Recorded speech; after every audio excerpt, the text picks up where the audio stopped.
30वां श्लोक। देहि नित्यम अवद्धो अयम। ये देह और देही, देह देही क्या है, देही क्या है और देह, वेरी गुड। ये जो देही है नित्य है, अवद्धो अयम, इसका वध नहीं किया जा सकता है भारत। इसका किसी भी प्रकार से सब लोग मिल भी जाएं तो भी, जैसे बालू से तेल नहीं निकाला जा सकता, चाहे कितने भी हजारों कारीगर लगा दें, हजारों मशीन लगा दें, उसी तरह से ये देही नित्य है, अवध है, इसको मारा नहीं जा सकता। तस्मात सर्वाणि भूतानि ना, तुम शोक करने योग्य नहीं हो, क्योंकि इसका वध हो नहीं सकता। तो उन्होंने कहा हो नहीं सकता, तो हमने तो बहुत लोगों को सुसाइड करते हुए देखा है।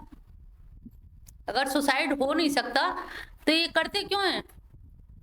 तो वास्तव में ये जो सुसाइड होता है उसमें भी यही देह नष्ट होती है, शरीर ही नष्ट होता है।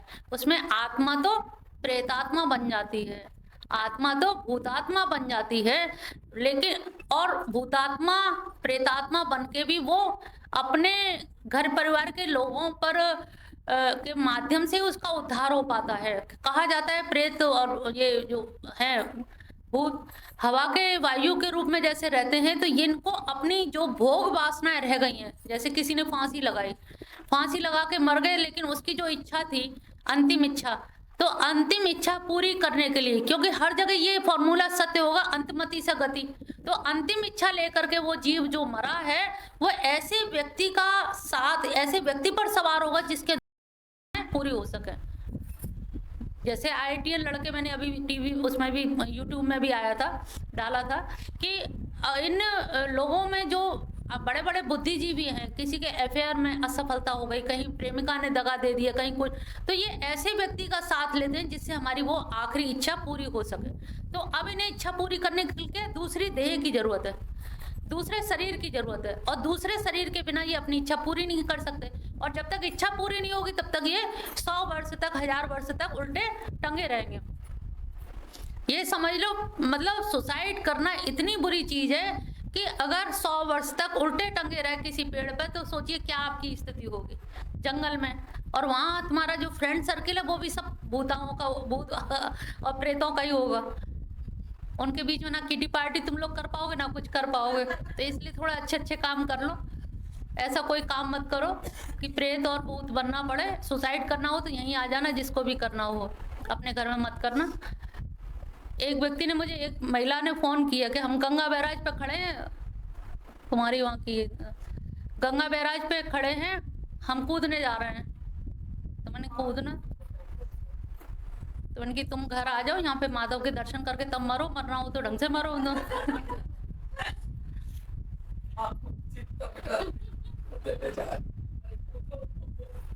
नहीं, सुबह सुबह फोन किया कि हम कूदने, बता के आज्ञाकारिणी कितनी होगी, मरने से पहले जो बता के जा रहा है। हाँ हाँ हाँ, ऐसे कर लेना, बात एक ही है, पर मरना तो सही।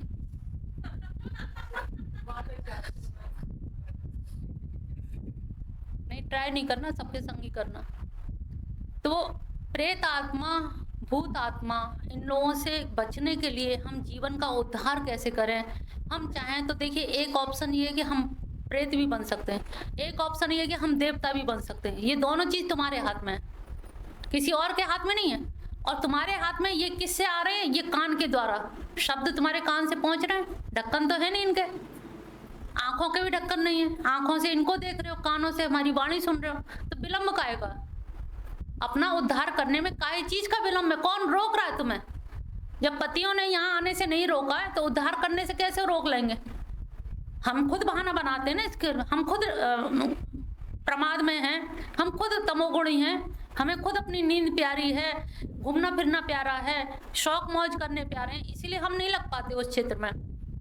हमें लगता है अभी तो हमारे खाने पीने की उम्र है, अभी हमने देखा ही क्या। जो देखोगी दुनिया बहुत बुरी है, अच्छी नहीं है, जितनी देख ली उतनी ही काफ़ी है, और कोई अपना नहीं, स्वार्थ की दुनिया है। अगर ये सिद्धांत समझ जाओगे, बहुत बड़े घर के भी लोग देखे, बहुत छोटे घर के, मध्यम वर्ग भी देखे, सबका हमने बहुत अध्ययन किया हुआ है कि दुखिया नानक सब संसार, कोई काऊ से दुखी, कोई काऊ से दुखी, कोई काऊ में मगन, कोई काहे में मगन। तो जो कन्हैया में मगन हो गया, जो मोहन में मगन हो गया, तो वास्तव में उसका जीवन तो सार्थक हो गया। तो आप चाहो तो जीवन को सार्थक कर लो, चाहो तो समाप्त कर लो। तो यहाँ पर उन्होंने कहा कि ये देही नित्य है, मर नहीं सकती, ये समझ लो। और देह मरेगी, वो देह प्रेत की मिल जाएगी, भूत की मिल। इससे अच्छा है कि हम इस देह का ही सही रूप से उद्धार कर लें। 31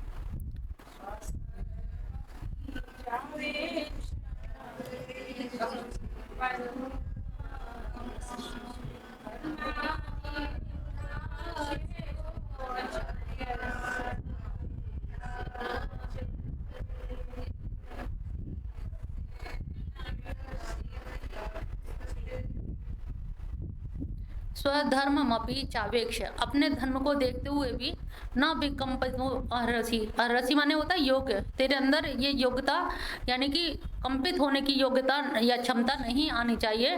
धर्मादि, क्योंकि इस तरह का जो धर्म युद्ध है, युद्धा श्रेयो क्षत्रिय से ना विद्यते, ऐसे बहुत बड़े जो भाग्यशाली क्षत्रिय होते हैं उन्हीं के सामने ये ऐसा धर्म युद्ध आता है। और तू है कि इस धर्म युद्ध को तू नहीं मतलब वो करने के लिए उद्यत हो रहा है। और धर्म युद्ध तो बहुत भाग्यशाली क्षत्रियों को मिलता है। और ये धर्म युद्ध इसलिए भी है कि इसमें तेरा कोई प्रयास नहीं है। यहाँ पे दुर्योधन कौरवों का ही प्रयास है, और ये कौरवों के प्रयास से तेरे पास आ गया है और तेरे पास आया है, तो इसका तू स्वागत कर। क्योंकि ये ऐसा धर्म युद्ध मिलता नहीं है, बड़े बड़े भाग्यशाली क्षत्रियों को ही मिल पाता है, और ये तुझे मिल गया है, यही तेरे सौभाग्य की बात है। इसके लिए तुझे घबराना नहीं चाहिए। यद्रच्छया चौपन्न सुखिन क्षत्रिय पार्थ लवंते युद्धम ईदृशम। इस प्रकार युद्धम ईदृशम, इस प्रकार का युद्ध 32वां श्लोक है। सुखिना क्षत्रिय पार्थ, भाग्यशाली क्षत्रिय के द्वार पर यानी कि लवंते प्राप्त होता है। यद्रक्षा, यद्रक्षा माने इच्छा अनुसार, ये एक सिद्धांत है दर्शन का, यद्रक्षावाद, यानी कि अपने आप स्वतः चल के आया। तू तो लेने नहीं गया था युद्ध को, ना मैंने चाहा, लेकिन ये हो रहा है और हो गया। जब हो ही गया तो फिर इसमें पीठ क्या दिखलाना, जब हो गया तो इसमें पीठ नहीं दिखानी चाहिए। तो यद्रक्षा मतलब स्वतः जो आ गया है, जो उत्पन्न हो गया, तो स्वर्ग का द्वार तेरे लिए खुल गया है। इसमें तू मरेगा तो अभी स्वर्ग है, और नहीं मरेगा तो पृथ्वी का लोक। दोनों तरफ से तुझे तो आनंद ही आनंद है, दोनों हाथ लड्डू हैं। मरेगा तो स्वर्ग की प्राप्ति हो, उसके द्वार अपने आप ही खुले हुए हैं। और ये युद्ध धर्म युद्ध इसलिए कहला रहा है क्योंकि ये अपने आप ये द्रक्षया स्वतः आया है, और जो चीज स्वतः आ जाती है उसमें तेरे कोई दोष नहीं है, स्वतः आई हुई चीज में। इसलिए जो सुखिन पार्थ क्षत्रिय होते हैं, जो भाग्यशाली अपने इस क्षत्रिय धर्म को जानते हैं, वो स्वयं को भाग्यशाली सिद्ध करते हैं, अनुभव करते हैं कि युद्ध हमारे द्वार पे चल के आया है। अगर तेरी तरह सब डरने वाले हो जाएं तो सेना में कोई भर्ती ना हो। तेरा तो ये कुल खानदान का सवाल है, वहां तो पूरे देश का सवाल है। अब पूरे देश के लिए वो मर रहे हैं, किस पे एहसान दिखा रहे हैं? तू तो लड़के अपने नाते रिश्तेदारों पे एहसान दिखाएगा। मैंने तेरा सारथित्व स्वीकार कर लिया, तो जब सब भाइयों के बीच में तेरी शान शौकत बनेगी। लेकिन जो सेना में भर्ती होते हैं तो बेचारे मर भी जाते हैं बेमौत, अपने प्राण लगा देते हैं। और फिर भले ही हम कहते हैं कि उनकी बड़ी इतिहास में उनकी गणना होती है, शहीदों के चिताओं पे लगेंगे हर बरस मेले, तो ऐसे होते तो हैं, लेकिन ये समझना और ये समझ के लड़ना ये बहुत बड़ी बात है। और यहाँ पर तो ये तेरे पास में आया हुआ है युद्ध, और युद्ध को तुझे नहीं मतलब इस तरह से पलायन नहीं करना चाहिए।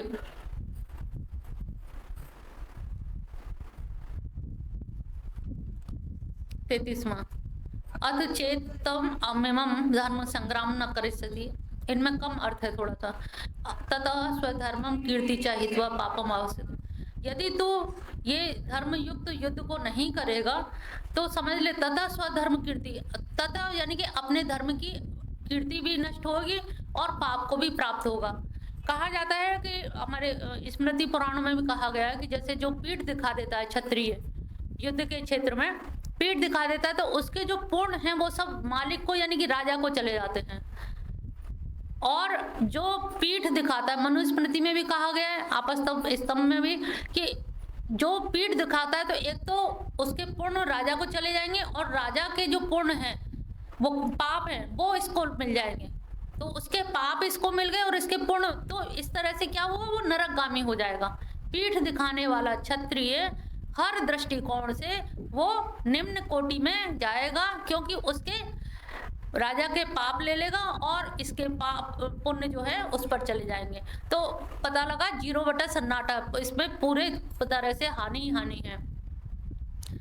34वां श्लोक है, कीर्ति चापि भूतानि कथिष्यन्ति ते अव्यापम् संभावितस्य च कीर्तिर् मरणादितिरिच्यते। अकीर्ति चापी भूतानी, और तो और तेरी इस जगत में जो अकीर्ति होगी वो ऐसी होगी कि जो अव्यय यानी कि कभी समाप्त ना होने वाली होगी, और उस कीर्ति को तू जो नष्ट करेगा, अपकीर्ति के कारण तेरी बड़ी बदनामी होगी, और इतनी बदनामी होगी संभावित से चाहे अकीर्ति मरना, और ऐसी अपकीर्ति से तो मरना ज्यादा अच्छा है। ऐसे कहते हैं ना, बदनामी से तो मरना ठीक है, तो ऐसी बदनामी से मरने के लिए वो कहते हैं कि अगर तू मर जाएगा तो उसमें तेरी ज्यादा कीर्ति स्थापित होगी कि फला एक थे और ऐसे ऐसे तुझे याद किया जाएगा। लेकिन अगर तू मरने से डरेगा, पीठ दिखाएगा, तो इसमें कोई भी, क्योंकि द्रोणाचार्य के और भीष्म पितामह की निगाह में तो ते बहुत बहादुर धनुर्धारी है, उनकी निगाह में तेरा जो सम्मान है वो बहुत उच्च कोटि का है। और जब तू पीठ दिखा के जाएगा तो उनको खुद लगेगा कि अरे, और ना कोई ये श्रेय समझेगा कि तूने उनकी वजह से पीठ दिखाई है। पीठ तो जिसकी वजह से दिखा रहा है, द्रोणाचार्य भीष्म पितामह की तरह से, तो वो ये भी नहीं समझेंगे, एहसान भी नहीं मानेंगे कि इसने मेरी वजह से, हमारी लोगों की, हम लोगों के मोह के कारण, हम लोगों के प्रेम के कारण उसने पीठ दिखाई है।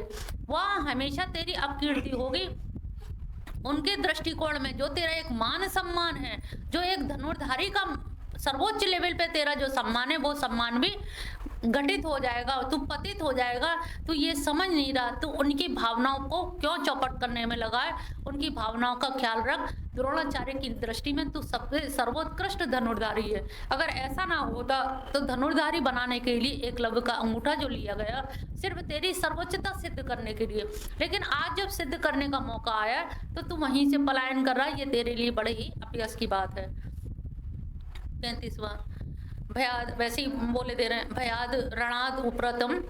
अगर तू भय से, रण से उपरत हो रहा है, अगर तू इससे भाग रहा है, मस्यन्ते त्वाम महारथा येषाम च त्वम बहुमतो भूत्वा यास्यसि लाघवम। बहुत लाघव को यानी कि छोटेपन को, तुच्छता को प्राप्त होगा अगर तूने ऐसा कहा।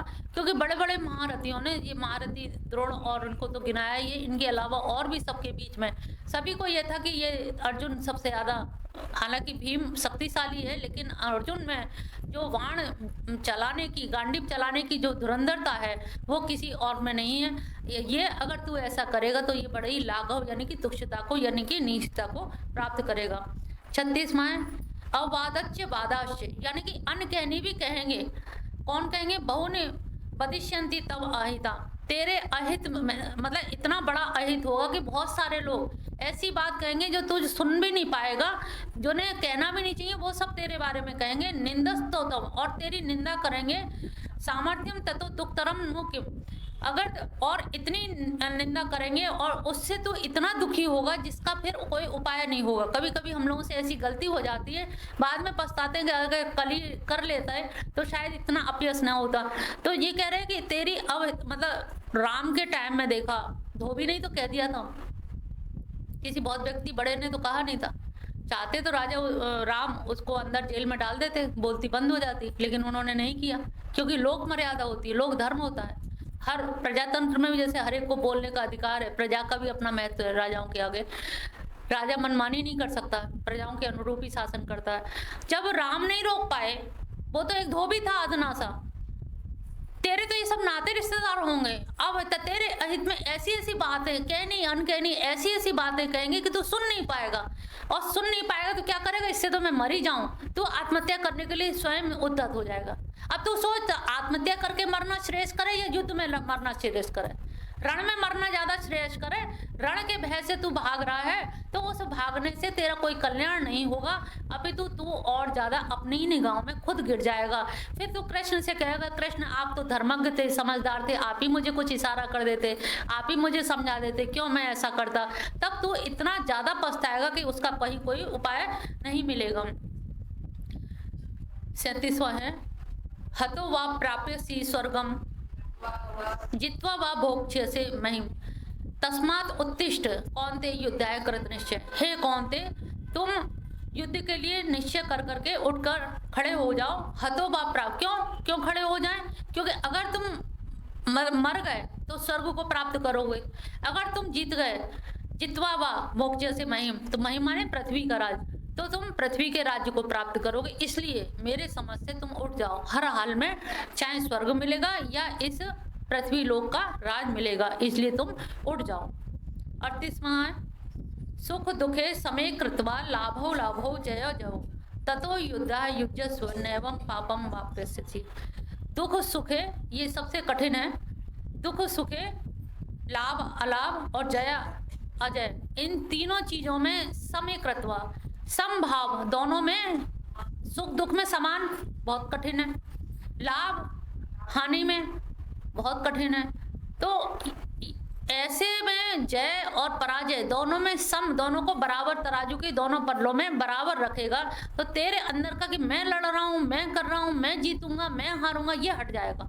तो मैं करके जो हल्ला मचा रहा है, ये तेरा कि मुझे नरक मिलेगा, कि मेरे ये नरक के वासी और मेरे पितर लोगों का उद्धार नहीं होगा, इष्टिसु दुष्टासु, ये सारी जो चीजें हैं, ये इनसे तू मुक्त हो जाएगा।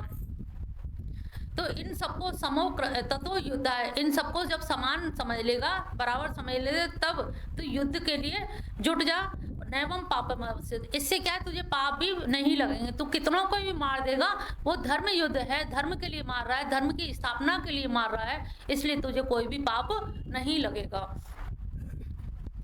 39, येषां ते अभिहिता सांख्ये बुद्धिर्योगे त्वमा शृणु बुद्धिया युक्तो यया पार्थ कर्म बंधन प्रहास्यसि। हे पार्थ, ये बुद्धि तेरे लिए ज्ञान योग के विषय में कही गई। यहाँ तक भगवान ने ज्ञान योग यानी कि सांख्य योग बताया, सांख्य योग का बताया, सम्यक ज्ञानम इति सांख्यम, सांख्य योग का उन्होंने वर्णन किया। लेकिन अब जब इन्होंने देखा कि जब मैंने सांख्य की ज्ञान की बात कही तो ये कहीं कतराता हुआ, क्योंकि धार्मिक तो था नहीं। अर्जुन धार्मिक होता तो युद्ध के ही लिए ना आता, पहले ही कहता भैया दे दो, हम क्यों 5 गांव मांगे, हम भीख मांग के खा लेंगे। लेकिन ये धार्मिक भी नहीं है, लेकिन धार्मिक होने का नाटक कर रहा था कि वैदिक वेद में ऐसा दिया गया है, हमारे पितरों का उद्धार, पितर कैसे होंगे, हमारा ये सब नष्ट हो जाएगा, इनको मारने में कोई लाभ नहीं है। तो ये सब जो बातें कर रहा था, तो भगवान ने सबसे पहले सांख्य योग यानी कि ज्ञान नहीं बताया कि देखे कितना ज्ञानी है। ज्यादा ज्ञानी होगा तो टिक जाएगा, और ज्ञान कहाँ टिकता है, शुद्ध अंतःकरण में। और यहाँ पर मन क्या है, दोलायमान हो रहा है, उसका चित्त दिग्भ्रमित हो रहा है, तो अंतःकरण तो शुद्ध है नहीं है। अंतःकरण शुद्ध करने के लिए भगवान आगे बताते हैं कर्म योग कर, कर्म करेगा तो कर्म करने से, तुम लोग घर में भी झाड़ू पोछा करते हो तो मन हल्का हो जाता है कि हाँ, यहाँ पे भगवान जी की सेवा में भी सोनी सेवा जो कहा जाता है ना, झाड़ू की सेवा सबसे उत्तम सेवा कही गई है। क्योंकि इससे क्या है, चित्त, एक तो अहंकार चला जाता है। तुम सबके सामने झाड़ू लगाओ, नहीं लगाओगे, सब चले जाए तब लगाएंगे, सबके सामने लगाओ, क्योंकि हमारा अहंकार है ना, वो आड़े आ रहा है। तो यहाँ पर वृंदावन में इसीलिए सोनी सेवा को बहुत महत्व देते हैं कि जो सबके सामने झाड़ू लगा ले, समझ लो उससे ज्यादा महान कोई नहीं है। तो सफाई करने से, भगवान के नित्य नैमित्तिक कर्म करने से क्या है, अंतःकरण शुद्ध होता है, अंतःकरण शांत होता है, और शुद्ध अंतःकरण में ही ज्ञान ठहर पाता है। यहाँ पर अर्जुन का चित्त ठहरा हुआ नहीं है, अंतःकरण शुद्ध नहीं है, इसीलिए उसे ज्ञान की बात नहीं भाई। तो भगवान कह रहे हैं यहाँ तक तो मैंने तुझे ज्ञान दिया, लेकिन अब मैं तुझे समझ लिया कि तेरी बुद्धि का स्तर क्या है। कह रहे हैं मुझसे ही गलती हो गई, मैं तुझे बहुत विद्वान समझ बैठा था, मैंने समझा था कि तू मेरी गोपियों की तरह से ही होगा। गोपियां तो गृहिणी थी, घर में रहने वाली थी, तब उनके शास्त्रार्थ में उन्होंने मुझे हरा दिया। महाराज के टाइम में महाराज करना पड़ा, उन्होंने तादात्म्यकरण स्थापित कर लिया। मुझे लगा अर्जुन उनसे ज़्यादा विद्वान तो होगा ही होगा, ये थोड़ी मालूम था कि ये उससे भी गया बीता है। तो इतना इसका स्तर नीचा है ये तो मुझे नहीं मालूम था, लेकिन मैं अब नीचे स्तर पे आकर के ही इसको ज्ञान की बात के बाद में अब मैं कर्म की बात समझाऊंगा। और जब ये कर्म योग सीखेगा तब इसका अंतःकरण शुद्ध होगा। अंतःकरण शुद्ध होने से इसके अंदर ज्ञान यानी कि एक डिटर्मिनेशन यानी कि निश्चयात्मक ज्ञान होगा, और निश्चयात्मक ज्ञान के द्वारा ही ये आगे निर्णय कर पाएगा कि क्या उचित है क्या अनुचित है। नया अभिक्रम नाशो अस्ति प्रतिभयो न विद्यते स्वल्पमस्य धर्मस्य त्राहति महतो भयात्। संक्षिप्त में बताए दे रहे हैं, लोगों को टाइम की जल्दी मच रही है कुछ लोगों को। नया अभिक्रम नाशो, ये जो कर्म योग है, कर्म योग में कितना भी तुम थोड़ा सा भी कर्म कर लोगे वो उसका किए हुए का नाश नहीं होता है। मोटे मोटे अक्षरों में तुम्हें बता दें, और इसका प्रतिवायो न विद्यते, पाप भी नहीं लगता है। कर्म जैसे तुमने किया, कुछ चीज लिख रहे हो, कागज में लिखा और फिर छूट गया, घर जाना पड़ा, लेकिन जो लिखा हुआ है वो नहीं मिट जाएगा, वो तो लिखा ही, आधा पन्ना लिखा है तो आधा ही लिखा रहेगा। लेकिन धार्मिक काम में क्या है, अगर तुमने धर्म का काम किया है, अनुष्ठान किया है, अगर तुमने पूरा नहीं किया, विधि विधान से नहीं किया, तो वहां पर तुम्हें पाप लगेगा। और पाप का यह है कि जैसे आपने बहुत बड़ा यज्ञ किया और उसमें यज्ञ के लिए दायां पैर ऊपर होना चाहिए, बायां पैर नीचे, अगर आपने उल्टा पैर रख लिया, दायां नीचे बायां ऊपर, तो देवता रुष्ट हो जाएंगे। या हवन करते हुए धुएं से आंसू आ जाते हैं, तो उसमें भी कहते हैं प्रायश्चित करना चाहिए, इससे देवता लोग चले जाते हैं, उनको पुनः आह्वान करके बुलाना पड़ता है। या फिर उच्चारण जो यज्ञ करते हैं, यज्ञ में उच्चारण में उदात्त अनुदात्त दो स्वर होते हैं, ऊपर और नीचे। इन स्वरों में अगर अंतर हो जाता है तो भी विपरीत वो घटना घटित हो जाएगी। जैसे वृत्तासुर ने इसके उत्पत्ति के लिए इंद्र ने से जब यज्ञ हुआ, इंद्र को मारने के लिए या इंद्र से मरने के और से में ही अंतर हो गया। तो इंद्र को मारने के लिए यज्ञ कराया गया कि ऐसा पुत्र पैदा हो जो इंद्र को मारे, और उच्चारण के ऊपर नीचे स्वर के ऊपर उदात्त और अनुदात्त के होने से इतना अंतर पड़ गया कि इंद्र से मरने वाला पुत्र पैदा हो। तो सोचिए कि यज्ञ में थोड़ा सा भी स्वल्पम से थोड़ा सा भी त्रुटि महान भयंकर पाप के या भयंकर परेशानी को में डालने वाला होता है। इसलिए ये कर्मयोग या भगवान का शरणागति, इसमें हमें कोई भय नहीं होती। जितना हमें ज्ञान हो गया है उस ज्ञान को कोई भुला तो देगा नहीं, लेकिन जितना हमने कर्म कांड किया है, हवन कर रहे हैं, बीच से उठ गए, आंधी तूफान आ गया, आग बुझ गई, खंडित हो गया, तो पता लगा खंडित ही हो गया, उसका कोई फल हमें नहीं मिला, बल्कि उल्टा और दुष्परिणाम झेलना पड़ता है। इसलिए यहाँ पर कर्म कांड का थोड़ा सा विरोध करते हुए उन्होंने निष्काम कर्म योग की स्थापना की। बोल बंसी।